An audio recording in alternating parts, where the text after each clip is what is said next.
How's it going, guys? Topic for today, we're here with High Carb Hannah. Oh yeah. Also known as my wife.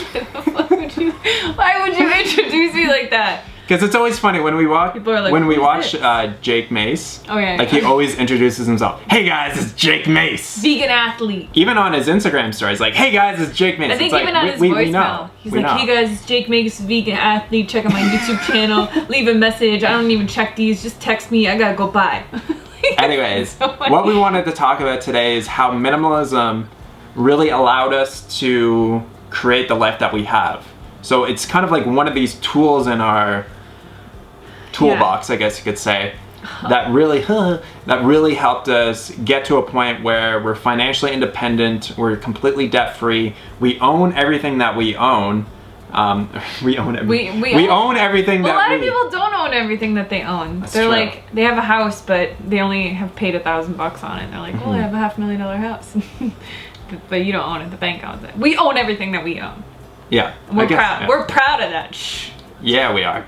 So one of the really important things, even Bob Proctor talks about this a little bit, is say you have a desire to do something like this, live in a tiny house or live off-grid, and to really transform your life. If there's things that are holding you back, especially financially, then you really need to start to think and pick and choose the things that are much more important to you in your life.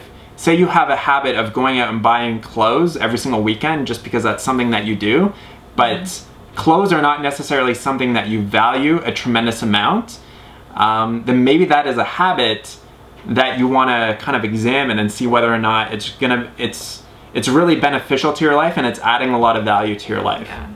Or like going out on Saturday and blowing like $400 at the bar with your friends or something. Yeah. I used to do shit like that.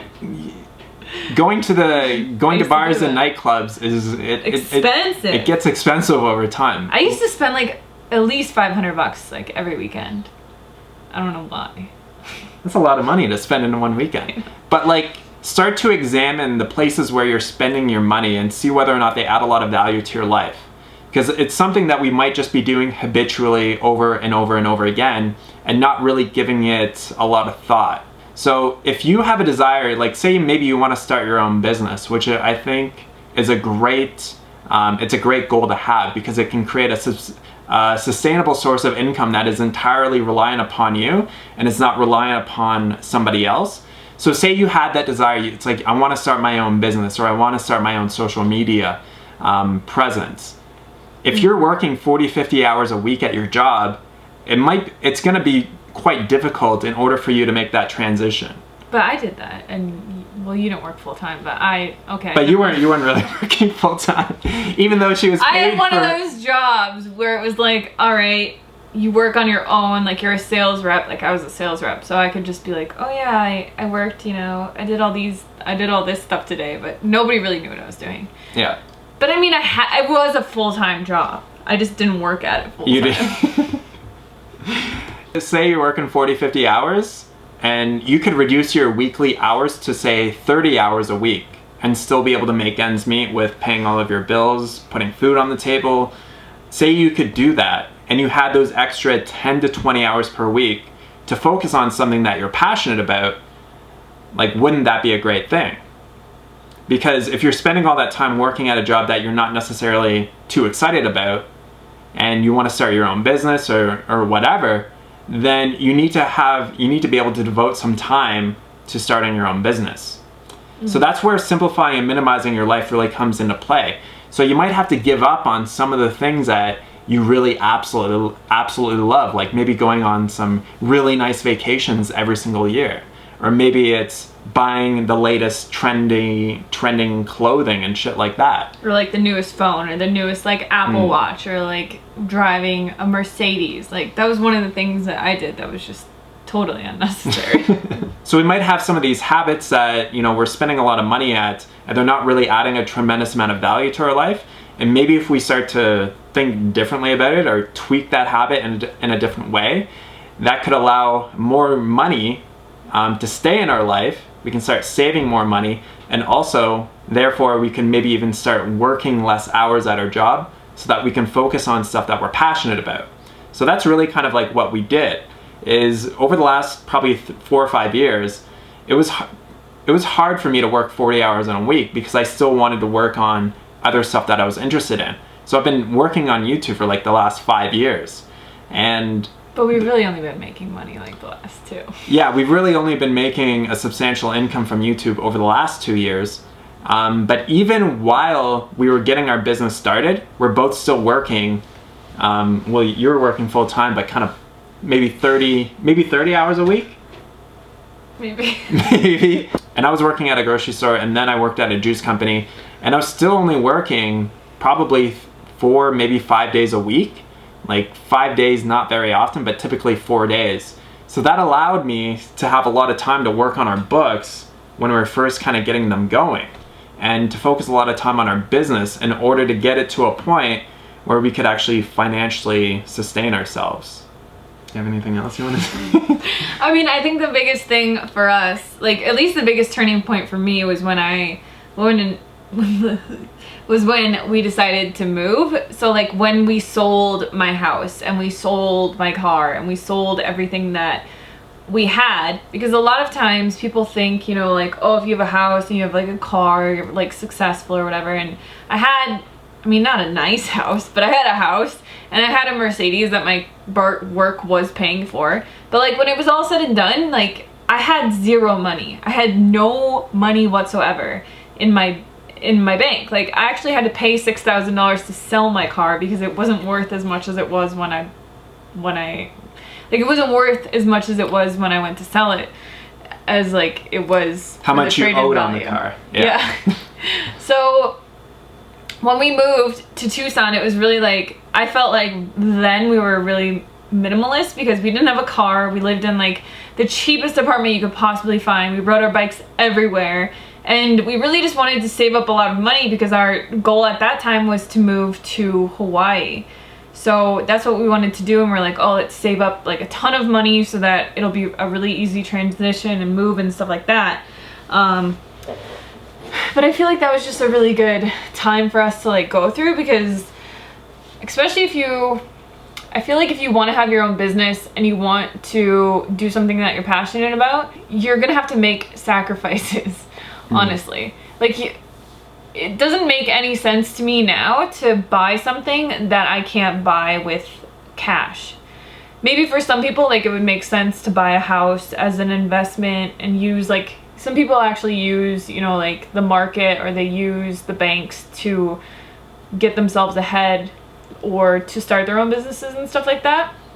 But for us, I think just the fact that we didn't owe any money to anyone and everything that we had, we like truly owned, like that never happened to me before. I was always in like so much debt, and I was always spending money on like everything. I had 5 closets full of clothes. I had a Mercedes that I couldn't even afford. I had a house that was just a piece of crap. Like you can go back and watch our old vlogs from when we started this channel, and Derek's like fixing up the whole house because it like didn't even have flooring in half of it. And I was just like, oh, I'm gonna like flip this house and I'm gonna make all this money, and like I started putting trim in and I was like, this sucks, I'm not. And I would like have half finished projects all over the house. But I think the biggest thing with minimalism for me is just like not having any debt, because then you have so much freedom to do whatever you want. So I think the biggest thing that I always tell people is like, just get out of debt. Like just stop buying stuff because you think that you need something but you don't need it. Like usually, unless it's food or like water or maybe gas to get to work, like you don't need a new phone, you don't need a new car, you don't need, you know, another pair of freaking yoga pants or like whatever it is, because I was always like stuck in that mentality too. And I feel like it's just like consumerism. It's how everything is like marketed to us, like, oh, you'll be beautiful if you have this bikini or like this makeup, or you'll, you know, be successful if you have this car, or you'll be cool if you have this phone. Like it's all just marketing. And I feel like it's a huge trap, especially the fashion industry. But so we're not saying to not have a desire for anything like really cool. We're not saying that at all. It's like you want to get yourself out of kind of like maybe a funky place, get out of debt, maybe get yourself to a place where you're making money through your own business or anything like that. And then once you're in a place that's much more comfortable, then you can set the dream and the desire to be like, I want a Tesla, or I want to build my own tiny house, or I want to build this, or I want to do that. Yeah. When you're in a place where you're a little bit more financially comfortable, because that's really important, because you need money to do stuff like this. Fortunately or unfortunately, however you look at it, you're going to need money to do this. So for example, now we're in a very comfortable place where we can focus on creating more valuable products for people in order to make the money for the things that we want in our life. So we don't automatically think, well, we could go out and buy a Tesla today, but we'd much rather pay cash for it. So we figure out a way in order to generate the money to pay for that, rather than just saying, I'm gonna go out and get it, and I'm just gonna put it on credit, and then I'll end up paying much more for the car than it's actually worth over time. So just to have something now, when you could just wait. So there's a lot of great resources on minimalism. I would look up the guys' names. Well, their online name is The Minimalists. They've got a number of books. They've also got a documentary out. I met them in Chicago like 3 or 4 years ago. They're really cool guys. They've got such a great message where it's like, let's only buy things that we really value and focus on those things in life. If you don't value having a huge closet of clothes, then stop putting so much value on that with all the dollars that you're spending towards that. So if you're passionate about like knitting or anything like that, like focus on that and become an expert at that. Maybe you can build a business around being an expert at knitting. Like, this is a random example, but like, for example, Hannah, I would consider her to be an expert at plant-based weight loss. She helps a lot of people lose weight. A lot of people, hundreds if not thousands of people. So like 10,000. Yeah. Millions. Millions.